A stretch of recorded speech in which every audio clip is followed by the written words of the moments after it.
"I want every dollar he owes me," Sarah Mitchell said, her voice sharp enough to cut through the silence of the courtroom. The words seemed to hang in the air long after she spoke them. Across the room, her ex-husband didn't react. David Mitchell simply sat at the defense table with his hands folded, staring at a stack of documents in front of him. No anger, no frustration, no attempt to interrupt. To most people watching, that silence looked like guilt. The family courthouse in downtown Chicago was crowded that morning. A few people waiting for their own hearings had slowed down just enough to listen. Child support cases always attracted attention. Everyone believed they knew how those stories ended. A hardworking mother, a father who failed to contribute, a judge forcing accountability. Sarah believed that was exactly what was about to happen. She had spent months preparing for this day. Every receipt had been organized. Every expense had been highlighted. School supplies, groceries, medical bills, clothing, soccer registration fees. Everything connected to raising 10-year-old Ethan had been carefully documented. Sarah sat straighter as her attorney arranged folders on the table. She looked confident because she was confident. For years she had told herself the same story. David had walked away from their marriage and abandoned his responsibilities. Maybe not completely, maybe not legally, but close enough. The monthly payments arrived. Sometimes early, sometimes exactly on time. Never more than required. Never accompanied by an explanation. Never with an offer to help. At least that was how Sarah saw it. Meanwhile, she worked longer hours every year. She balanced a demanding career with parent-teacher conferences, doctor appointments, and endless responsibilities that seemed to fall entirely on her shoulders. Somewhere along the way, frustration had hardened into resentment. Resentment had become certainty, and certainty had brought her here. The judge entered the courtroom, and everyone rose. Sarah glanced briefly toward David. His suit looked older than most of the attorneys in the room. His tie was plain. His hair showed more gray than she remembered. He looked nothing like the man she had married 13 years earlier. Back then he had been ambitious, driven, full of plans. Now he looked tired, ordinary, almost invisible. Sarah felt no sympathy. If anything, it strengthened her resolve. Let him look harmless. Let him pretend he had nothing. The financial records would tell the real story. She was convinced of it. The hearing began. Her attorney spoke first, outlining the request for increased child support and retroactive payments. The numbers sounded large when spoken aloud, larger than Sarah expected, yet she felt vindicated hearing them.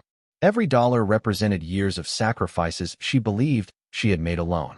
The judge listened carefully, occasionally making notes. David's attorney remained quiet. That bothered Sarah more than she wanted to admit.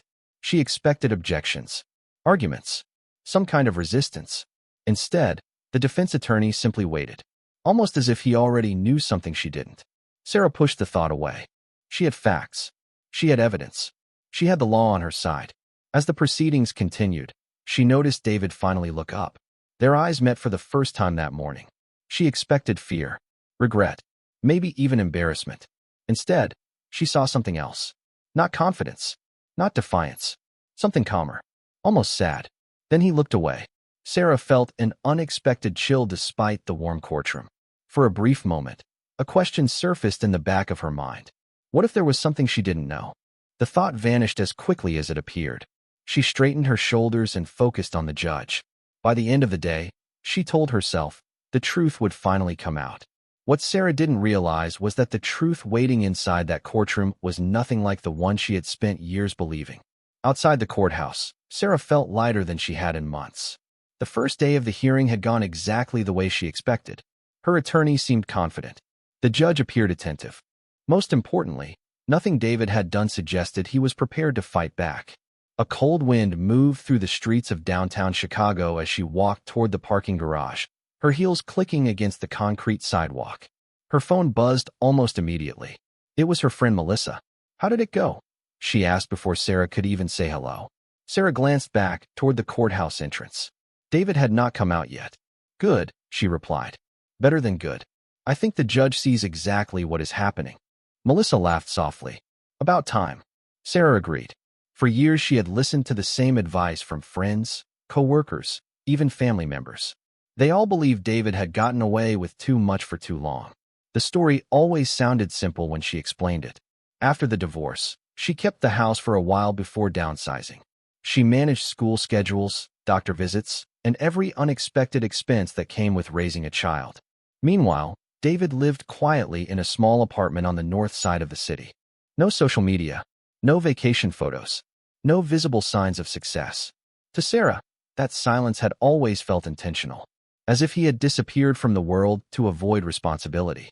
She climbed into her SUV and sat there for a moment without starting the engine. Through the windshield, she watched people crossing the street below. Everyone looked busy, focused on their own lives. She wondered if any of them understood what it felt like to spend years carrying resentment. At first it had been small things. David forgetting to return a phone call, missing a school event because of work, declining invitations to family gatherings after the divorce. Then the distance grew. Conversations became shorter. Communication happened almost entirely through emails and parenting apps. Eventually, Sarah stopped expecting explanations. She filled the silence with her own conclusions. By the time Ethan turned 10, she was convinced she knew exactly who David was. That certainty followed her home that evening. Ethan was sitting at the kitchen counter working on a science project when she walked through the door. Construction paper, markers, and a half-finished model covered the surface. "How was court?" he asked casually.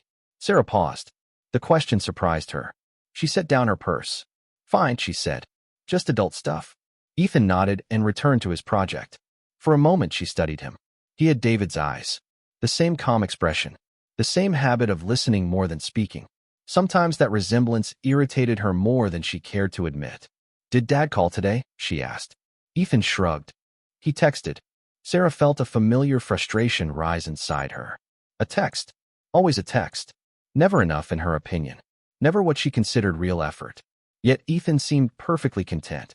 Later that night, after Ethan had gone to bed, Sarah opened her laptop and reviewed the case documents again. Page after page of expenses filled the screen. The numbers strengthened her confidence. She was doing the right thing. She had to be. Then her eyes stopped on a detail she had somehow overlooked before. Buried among routine financial disclosures was a line item connected to one of David's accounts. The amount was unusually large. Not thousands. Tens of thousands. Sarah frowned. She checked it again. Then a third time. The payment was real. The account was real. And there was no explanation attached to either one. For the first time since filing the lawsuit, she felt something she had not expected to feel. Curiosity. Sarah barely slept that night. The unexplained transaction stayed on her mind long after she closed the laptop.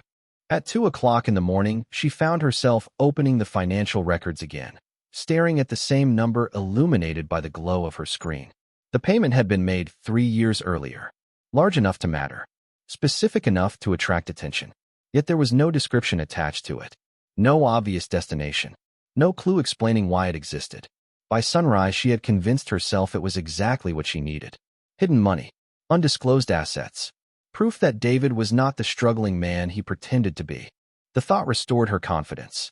When she arrived at her attorney's office the next morning, she immediately pointed out the transaction. Her attorney adjusted his glasses and studied the document for several seconds. "Interesting," he said quietly. "Do we know where it went?" Sarah folded her arms. "That is what I want to find out." The attorney nodded. "If there is undisclosed income connected to this account, it could be relevant." Those words were enough. By the time Sarah reached the courthouse for the second day of hearings, her certainty had returned. The building looked exactly the same as it had 24 hours earlier. The polished floors, the security checkpoint, the steady flow of people carrying folders and coffee cups. Yet something felt different. She could not explain it. Perhaps it was anticipation. Perhaps it was the feeling that the case was finally moving toward the answer she wanted. Inside the courtroom, David was already seated. Once again he appeared calm. He greeted his attorney with a brief nod, and then quietly reviewed a stack of papers. Sarah watched him from across the room. The more she looked at him, the more frustrating his composure became. Most people under pressure showed something. Nervousness, irritation, fear. David showed none of it. When the hearing resumed, the judge requested additional financial disclosures from both parties. Sarah welcomed the request. More records meant more opportunities to expose what she believed David had been hiding. Her attorney presented updated expense reports related to Ethan's upbringing. School costs, transportation, medical appointments, everyday necessities. The judge listened carefully. Then David's attorney stood for the first time that morning. The movement immediately drew Sarah's attention. The older man carried a thin folder instead of the thick binders she expected. He approached the bench and handed several documents to the court clerk. "Your Honor," he said evenly, "before we proceed further, we would like certain financial records entered into evidence." Sarah exchanged a quick glance with her attorney. Nothing unusual so far. The clerk distributed copies. Papers moved from hand to hand across the courtroom. Sarah lowered her eyes to the first page. Then she frowned. The account number was familiar. Very familiar. Her pulse quickened slightly. It was the same account connected to the unexplained transaction she had discovered the previous night. She turned the page, expecting clarification. Instead, she found more questions. Additional payments. Additional dates. Additional amounts. Tens of thousands of dollars moving over multiple years. Not into David's personal accounts. Not into any investment portfolio. Not toward luxury purchases or hidden property. The money was going somewhere else entirely. Sarah looked up instinctively. Across the room, David remained silent. For the first time since the hearing began, she was no longer thinking about winning. She was thinking about one question. Where had all that money gone? The courtroom grew quieter as the documents moved through the hands of attorneys, clerks, and finally the judge. Sarah could hear the faint rustle of paper and the distant hum of air conditioning, but little else. Her attention remained fixed on the records in front of her. The numbers were impossible to ignore. Year after year, large transfers had left David's account. Consistent, deliberate, organized. Nothing about them looked accidental. Nothing about them looked hidden. In fact, the records appeared meticulously documented. That detail bothered her more than she wanted to admit. People hiding money usually concealed their tracks. These transactions seemed designed to be found. David's attorney waited until everyone had finished reviewing the pages. Then he spoke calmly. "Your Honor, these records demonstrate a pattern of financial activity directly relevant to today's proceedings." Sarah expected the explanation to arrive immediately. Instead, the attorney stopped there. No dramatic announcement. No revelation. Just enough information to increase the tension already building in the room. The judge adjusted her glasses and studied the documents again. "Continue," she said. The attorney nodded. "Before discussing the purpose of these funds, I believe context is important." He turned toward David. "Mr. Mitchell, during the years following your divorce, did you maintain your required child support payments?" "Yes," David answered. His voice was steady. "Every month." "Did you ever miss a payment?" "No." The answer came without hesitation. Sarah shifted slightly in her chair. Technically, she already knew this. The payments had arrived. Her complaint had never been about missed payments. It had been about what she believed was insufficient support compared to David's true financial situation. The attorney continued. "Did you make any additional financial contributions beyond court-ordered support?" Sarah immediately looked up. Finally, they were getting somewhere. David paused for a moment. "Yes." A single word. Nothing more. The attorney returned to the documents. "Were those contributions voluntary?" "Yes." Again, no elaboration. Sarah felt irritation building. The answers seemed intentionally vague. The judge appeared equally unconvinced. "Counselor," she said, "I assume there is a reason we are discussing this." "There is, Your Honor." He retrieved another folder from his briefcase. Unlike the first set of records, these documents were thicker, considerably thicker. Several people in the courtroom noticed. Sarah did too. The attorney placed the folder on the table and opened it carefully. Inside were years of statements, receipts, confirmations, and official records. The stack was nearly 3 inches high. Sarah stared at it. Her confidence remained, but it was no longer effortless. Something about the sheer volume of paperwork felt wrong. If David had been hiding assets, why would there be this much documentation? The attorney selected a single page from the top and handed it to the clerk. Copies were distributed once more. Sarah lowered her eyes to the document. The first line immediately caught her attention. It contained a familiar name. Ethan Mitchell, her son. Sarah blinked and read it again to make sure she had not misunderstood. Ethan's name appeared not once, but repeatedly. The second page contained it. The third page contained it. Nearly every document referenced him in some way. School records, financial records, account summaries. Sarah felt the certainty she had carried into the courthouse begin to loosen. Not disappear. Not yet. But weaken. For the first time, the case was no longer following the path she had expected. And as she looked across the courtroom, she noticed something she had overlooked before. David was not watching the judge. He was not watching the attorneys. He was looking at the documents the same way someone might look at old photographs. Not with pride, not with satisfaction, with concern, almost as if he feared what would happen once everyone else finally understood what they were seeing. Sarah read the first document 3 times before she fully understood what she was looking at. It was not a bank statement in the traditional sense. It was a custodial account report. Ethan's name appeared at the top alongside legal documentation establishing the account years earlier. The opening deposit alone was substantial. The balance that followed was even more surprising. Sarah felt her attorney lean slightly closer as he reviewed the same page. Neither of them spoke. The silence between them seemed louder than anything happening in the courtroom. David's attorney continued, "Your Honor, these records represent a long-term financial trust established for Ethan Mitchell." The judge studied the paperwork carefully. "When was this account created?" 7 years ago, the attorney replied. 7 years. Sarah immediately did the math.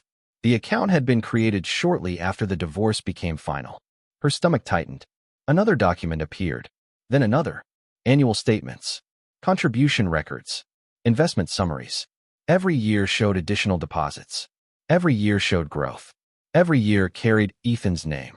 Sarah searched for some indication that the money belonged to David. Some loophole. Some technical explanation. Instead, every page pointed in the opposite direction. The funds had been legally designated for Ethan from the beginning. "How much has been contributed?" the judge asked. David's attorney provided the figure. Several people in the courtroom visibly reacted. Sarah did not, at least not outwardly. Inside, however, she felt something shifting. Not because of the amount itself, because she had never heard about any of it. Not once.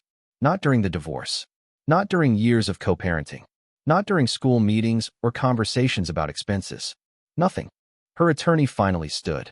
"Your Honor, if I may." The judge nodded. "Proceed." Why was the petitioner never informed of these accounts? It was a reasonable question, one Sarah desperately wanted answered. David's attorney looked toward his client.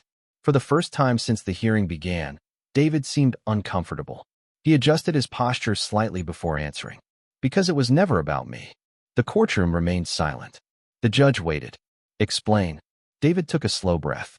"I wanted the money to belong to Ethan, not to become another argument." Sarah stared at him. The answer frustrated her because it sounded sincere. Worse, it sounded exactly like something David would say. Throughout their marriage, he had often avoided conflict by remaining quiet. Back then, she had interpreted it as indifference. Sitting here now, she was no longer entirely sure. The attorney presented another set of records. These were not investment statements. They were payment confirmations, educational programs, academic camps, tutoring services, specialized enrichment courses stretching back years. Every payment connected to Ethan. Every payment made directly. Sarah recognized several of the programs immediately. Ethan had attended them. She remembered driving him there. She remembered him coming home excited about science projects and robotics competitions. What she did not remember was paying for all of them. A strange realization settled over her. There were pieces of Ethan's life she thought she fully understood. Yet document after document suggested there was an entire layer she had never seen.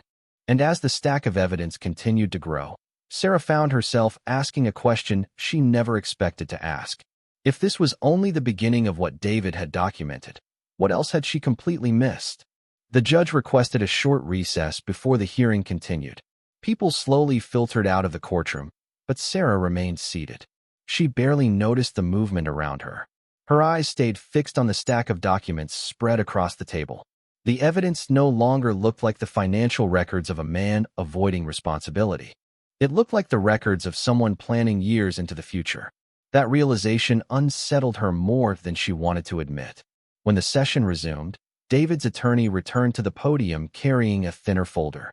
Unlike the previous documents, these records seemed personal.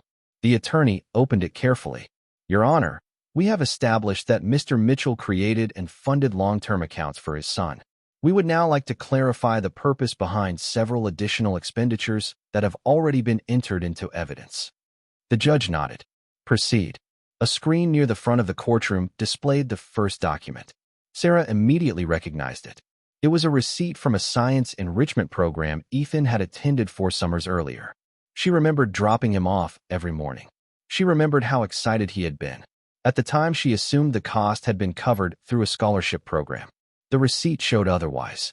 David had paid the entire amount. The next document appeared. Then another. Robotics workshops, mathematics camps, academic competitions, specialized tutoring sessions. Year after year, Sarah felt her attorney become increasingly quiet beside her. There was very little to challenge because every payment was supported by official documentation. Then something unexpected happened. David's attorney stopped presenting numbers and instead displayed a handwritten note. It was a thank you letter from Ethan written several years earlier. The handwriting was uneven and clearly belonged to a child. Sarah immediately recognized it. She remembered helping Ethan practice his cursive during that period. The letter was short. It thanked his father for encouraging him to enter a science competition after he had doubted himself. Sarah stared at the screen. She had never seen the letter before. David had never mentioned it. The attorney placed the document aside. "Mr. Mitchell, why did you choose to make many of these payments directly rather than discussing them during routine support negotiations?" David remained silent for several seconds. The courtroom waited. Finally, he answered, "Because every conversation about money became a fight." Sarah lowered her eyes. The words were not angry. That made them harder to dismiss. "And what was your goal?" the attorney asked. David glanced toward the judge before speaking. "To make sure Ethan never had fewer opportunities because of our divorce." The room fell quiet again. The answer sounded simple, almost too simple, yet it carried a weight that lingered after he finished speaking. Sarah found herself replaying memories she had not thought about in years. Arguments over schedules, arguments over expenses, arguments over decisions that seemed important at the time. Through all of it, she had assumed David was contributing as little as possible. Now the evidence suggested something entirely different. The judge reviewed another document and raised an eyebrow. "Counselor, this appears to be connected to a separate financial account." "Yes, Your Honor." The attorney handed over additional records. "And this account is perhaps the most important one." Sarah looked down at the new paperwork. Her heartbeat quickened. Unlike the previous accounts, this one contained a balance large enough to change a young person's future. At the top of the page, above years of contributions and investment growth, was a title she had never seen before. Ethan Mitchell College Fund. And according to the records, it had been growing quietly for nearly a decade. Sarah stared at the college fund statement as if the numbers might change if she looked long enough. They did not. The account balance reflected nearly a decade of disciplined contributions and steady growth. It was not a symbolic gesture. It was not a few $1,000s set aside for appearances. It was enough to cover years of tuition at many universities across the country. The judge reviewed the records carefully before looking toward David. "You established this account when Ethan was very young?" "Yes, Your Honor," David replied. "And you have continued funding it every year?" "Yes." The simplicity of his answers made the evidence feel even heavier. There was no attempt to impress anyone. No dramatic explanation. Just facts supported by documents. Sarah felt an uncomfortable tightness in her chest. For years, she had pictured a very different reality. She imagined David doing the bare minimum while she carried the weight of planning for Ethan's future. Yet the paperwork sitting in front of her told a different story, one that had apparently been unfolding quietly the entire time. David's attorney approached the bench again. "Your Honor, there is one additional point that helps explain why Mr. Mitchell's reported personal income appears lower than expected." The judge gestured for him to continue. Another document appeared on the screen. This one was not a trust account. It was a budget summary. Sarah immediately noticed something unusual. Large portions of David's income had never flowed into his personal spending. Instead, substantial percentages had been directed into accounts connected to Ethan. Education, long-term savings, development programs, future expenses. The pattern repeated year after year. The attorney spoke calmly. "Mr. Mitchell made a deliberate decision after the divorce. Rather than increasing his personal lifestyle, he prioritized long-term financial security for his son." Several people in the courtroom exchanged glances. Sarah barely noticed. Her attention had shifted to a photograph attached to one of the supporting documents. It showed Ethan several years younger, standing proudly beside a robotics competition display. She remembered that day.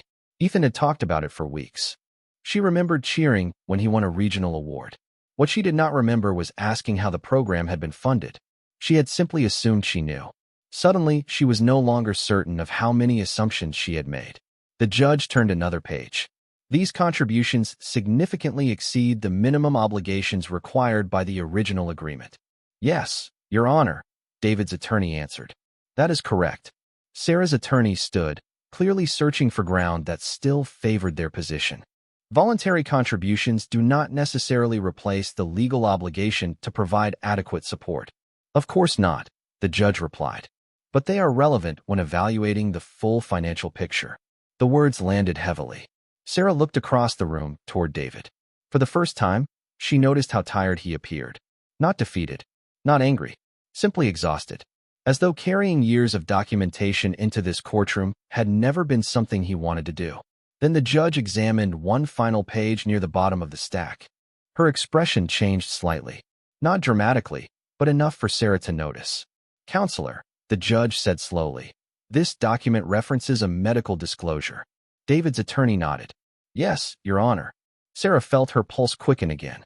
The college fund had already changed everything she thought she knew. Yet judging by the sudden seriousness in the room, the next piece of evidence was about to reveal something even more significant. Sarah could feel the atmosphere in the courtroom changing. The case had begun with confidence and certainty. Now it felt as though every new document was pulling another thread from a story she had believed for years. The judge reviewed the medical disclosure quietly. No one spoke while she read. Even the attorneys seemed content to wait. Finally, she looked up. Mr. Mitchell, this report indicates a significant medical diagnosis received approximately 6 years ago. David nodded once. Yes, Your Honor. Sarah turned toward him. Her expression remained controlled, but inside she felt completely unprepared for what she was hearing. She knew almost nothing about David's personal life anymore. That had been true for years. Yet she had never imagined something this serious could have happened without her knowledge. The judge continued reviewing the file. The records also indicate that your long-term financial planning changed substantially after this diagnosis. That is correct. David's attorney stepped forward. Your Honor, after receiving this information, my client began restructuring his finances. He reduced discretionary spending, redirected savings, and increased contributions to educational and custodial accounts established for Ethan. Sarah looked down at the timeline included in the documents. The dates matched perfectly. The college fund contributions increased. The educational investments increased. The long-term savings accelerated. Every major financial decision seemed connected to that moment. The judge folded her hands. Why? The question hung in the room. David remained silent for several seconds. When he finally spoke, his voice was calm. Because I realize time is something none of us can guarantee. Sarah lowered her eyes. The words landed harder than she expected. There was no self-pity in them. No attempt to gain sympathy. Just honesty. David continued. The doctors were optimistic, but they also told me there were uncertainties. I did not want Ethan's future depending on what happened to me. The courtroom remained silent. Sarah suddenly remembered countless moments over the past several years. Times when David had declined vacations. Times when he drove the same aging car. Times when Ethan mentioned that his father worked late. She had interpreted those choices as evidence of financial limitations or indifference. Now another explanation stood in front of her. David's attorney presented additional records, insurance documents, estate planning paperwork, educational directives. Every page carried the same pattern. Preparation, protection, planning. Not for himself, for Ethan. Were these actions legally required? The judge asked. No, Your Honor, the attorney replied. Every one of these decisions was voluntary. Sarah felt a growing sense of discomfort she could no longer ignore. For years, she had measured David almost entirely through the lens of monthly support payments. Yet the evidence showed someone thinking 10, 15, even 20 years ahead. Someone preparing for possibilities he hoped would never happen. Someone quietly building safeguards while saying almost nothing about them. The judge reviewed the final pages of the medical disclosure and placed them aside. It appears Mr. Mitchell devoted a substantial portion of his resources toward ensuring his son would be financially secure regardless of future circumstances. Yes, Your Honor. Sarah looked across the courtroom once more. David was staring at the table in front of him, not triumphantly, not defensively, almost as if he wished none of this had ever needed to become public. And for the first time since filing the lawsuit, Sarah felt a painful realization begin to form. She had spent years believing she understood David's choices. Yet sitting in that courtroom, surrounded by documents she had never seen and truths she had never known, she was beginning to understand how little she actually did. When the hearing finally came to an end, the courtroom felt very different from the one Sarah had entered only days earlier. The judge reviewed her notes one final time before delivering her decision. She acknowledged the concerns Sarah had raised and the responsibilities that come with supporting a child after divorce. Then she reviewed the evidence that had been presented, the documented support payments, the educational programs, the custodial accounts, the college fund, the years of financial planning carried out on Ethan's behalf. By the time she finished, the conclusion was clear. The request for additional retroactive support was denied. The existing arrangement would remain in place. The judge explained that the full financial record showed a father who had consistently met his obligations and gone far beyond them. Sarah listened without reacting. She did not argue. She did not interrupt. For the first time since this process began, she had nothing left to say. The hearing ended. Papers were collected. Attorneys shook hands. People began leaving their seats. David quietly gathered his documents and placed them into a worn leather folder. He moved slowly, almost as if he wanted to avoid attention. There was no celebration, no expression of victory, no final glance across the room. He simply prepared to leave. Sarah watched him for a moment. The man standing there looked exactly the same as he had at the start of the case. Yet somehow he seemed completely different. Or perhaps he had not changed at all. Perhaps it was her understanding that had changed. Outside the courthouse, the late afternoon sun reflected off the glass buildings surrounding the plaza. The city moved as it always did. Cars passed. People hurried to appointments. Life continued. David stepped through the courthouse doors and paused near the bottom of the stairs. A familiar voice called his name. He turned. Ethan was running toward him. Sarah had arranged for a family friend to bring him after school because the hearing was expected to finish that afternoon. Ethan reached his father and immediately started talking about a science project, a presentation, and a dozen other things that seemed important to a 10-year-old boy. David listened carefully to every word, not pretending to listen, actually listening. Sarah stood several yards away and watched the interaction unfold. Then Ethan looked up at his father and smiled. "Dad, guess what? My teacher said I should start thinking about colleges someday." David laughed softly. "That sounds like a good idea." Ethan grinned. "I want to be ready." For a brief moment, neither of them knew how much those words meant. Sarah felt her throat tighten. She thought about the accounts, the investments, the years of planning, the sacrifices hidden behind ordinary choices she had never questioned. Most of all, she thought about how certain she had been. Certain that she knew the entire story. Certain that she understood David's intentions. Certain that she was fighting for Ethan alone. The certainty was gone now. In its place was something far less comfortable, but far more honest. Understanding. David finally looked up and noticed Sarah standing nearby. Their eyes met. Neither smiled. Neither spoke. Words seemed unnecessary. Ethan stood between them, unaware of everything that had happened inside the courthouse. And perhaps that was the point. All those years, while anger, assumptions, and misunderstandings had shaped the lives of the adults, one person had remained at the center of every decision. Not the mother, not the father, the child they both loved. As Sarah watched Ethan and David walk toward the parking lot together, she realized something she would never forget. The case had not revealed who won. It had revealed what had mattered all along.